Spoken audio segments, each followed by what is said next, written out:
नमस्कार विद्यार्थी मित्रांनो, राष्ट्रसंत विद्यानिकेतन प्राथमिक शाळा उमरखेड, इयत्ता 7वी, विषय भूगोल, पाठ 7वा मृदा.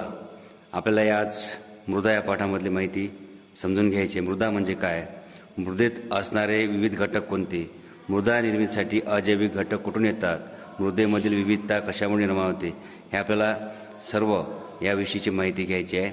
वरील प्रश्नाच्या आधारे मृदेबद्दलची काही माहिती व वैशिष्ट्ये लक्षात आली असतील. आता आपण मृदेची आता सविस्तर ओळख करून घेऊया. आपल्याला मृदा म्हणजे काय, त्याच्यात घटक कोणते, अजैविक घटक कुठून आले आणि मृदेमधील विविधता कशामुळे निर्माण होते, सगळे आपल्याला समजून घ्यायचं आहे. आणि त्यातील आता मृदेची सविस्तर ओळख करून घ्यायची आहे. मृदेच्या निर्मितीमध्ये मूळ खडक, प्रादेशिक हवामान, जैविक घटक, जमिनीचा उतार व कालावधी हे घटक विचारात घेतले जातात.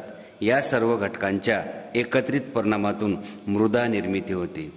मृदा निर्मिती कशी होते, तर मृदा निर्मितीमध्ये काय असते, मूळ खडक असते, तिथले जे हवामान असते प्रादेशिक हवामान, जैविक घटक, त्या जमिनीचा उतार आणि कालावधी हे सर्व घटक विचारात घेतले जातात.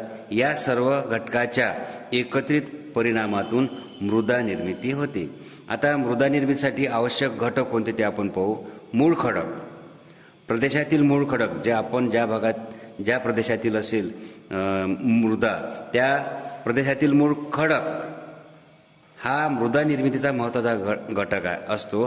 प्रदेशाच्या हवामानानुसार आणि खडकाच्या काठिण्यानुसार मूळ खडकाचे विदारण होते. तिथलं जे हवामान असते त्या प्रदेशाचं आणि खडकाचं जे काठ्यानुसार, काठिण्य म्हणजे टणकपणा, मूळ खडकाचे विदारण होते काठिण्यानुसार.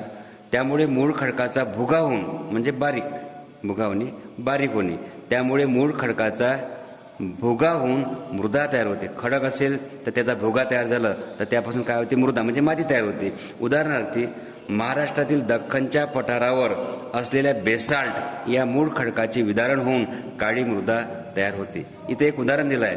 आपल्या महाराष्ट्रामध्ये दख्खनच्या पठारावर बेसाल्ट नावाचा मूळ खडक आहे आणि त्या बेसाल्टच्या मूळ खडकाचं विदारण म्हणजे जर समजा त्याचं विदारण झालं, बारीक झाला, तर त्याचं काळी मृदा तयार म्हणजे काळी माती तयार होते. विदारण होणे म्हणजे भुगा होणे, बारीक होणे, तर त्यापासून काळी माती म्हणजे काळी मृदा तयार होते. या मृदेला रेगूर मृदा असे म्हणतात. दक्षिण भारतातील ग्रेनाइट व नीस या मूळ खडकापासून तांबडी मृदा तयार होते.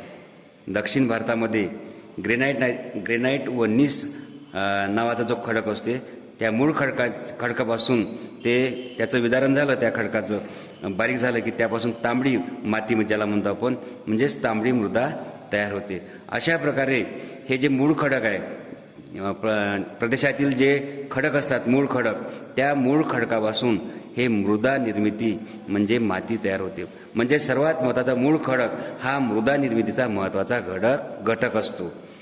म्हणजे मृदा निर्मितीसाठी आवश्यक घटक यामधला पहिला घटक आहे मूळ खडक. मूळ खडक आपण हे पाहिलं आहे. तर पुढच्या व्हिडिओमध्ये आपण प्रादेशिक हवामान हा भाग पाहू. ठीक आहे.